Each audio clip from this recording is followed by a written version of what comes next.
অবশেষে সাংবাদিকদের মুখোমুখি হলেন রিয়াল মাদ্রিদের সভাপতি ফ্লোরেন্তিনো পেরেজ। ২৬ বছরের মাঝে প্রথমবারের মতো ক্লাবের ভিতরের বিতর্ক নিয়ে চিন্তিত এই সভাপতি। সব ক্লাবের খেলোয়াড়দের মাঝে সমস্যা তৈরি হয়, কিন্তু এভাবে তা প্রকাশ্যে আনা ঠিক না। যারা ভিতরের খবর বাইরে এনেছে তাদের সফল হতে দেবেন না বলে জানিয়েছেন পেরেজ। চলতি সিজনে একের পর এক বিতর্কে ঠাসা রিয়াল মাদ্রিদ। সমর্থকদের চাপ, শিরোপাশূন্য মৌসুম, দুই কোচের অধীনে খেলা আর শেষ পর্যায়ে এসে চুয়ামেনি আর ভালভার্দে কাণ্ড সবকিছু মিলিয়ে এবার বিধ্বস্ত এক রিয়াল মাদ্রিদকে দেখেছে সমর্থকরা। আর এই সবকিছুর জবাবে সাংবাদিকদের সামনে এলেন ক্লাবের সভাপতি ফ্লোরেন্তিনো পেরেজ।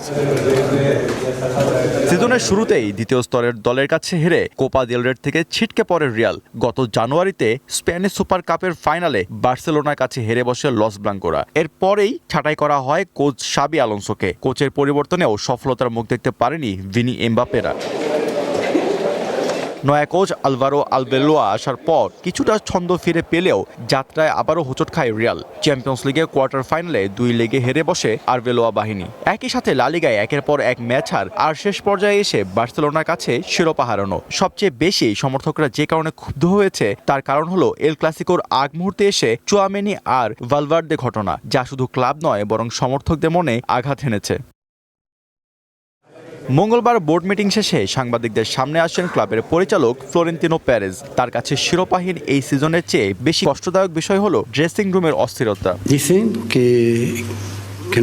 এখানে আমি ২৬ বছর ধরে আছি এবং এমন কোনো বছর নেই যে 2 জন খেলোয়াড় অথবা 4 জন মারামারি করেনি। কিন্তু আমার মতে এসব বাইরে ছড়িয়ে দেওয়াটাই বেশি খারাপ। এখানে আমার মেয়াদের সময় তারা প্রতিটি বছরই মারামারি করেছে, যেমনটা তরুণ ছেলেরা করে। একজন লাথি মারে, আরেকজন পাল্টা লাথি মারে এবং এরপর তারা বন্ধু হয়ে যায়।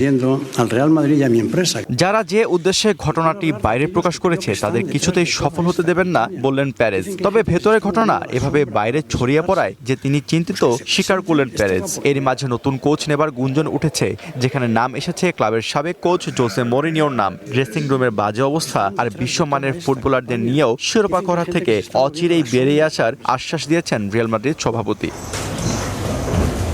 আশফাক সিয়াম, ওয়ান স্পোর্টস ডেস্ক।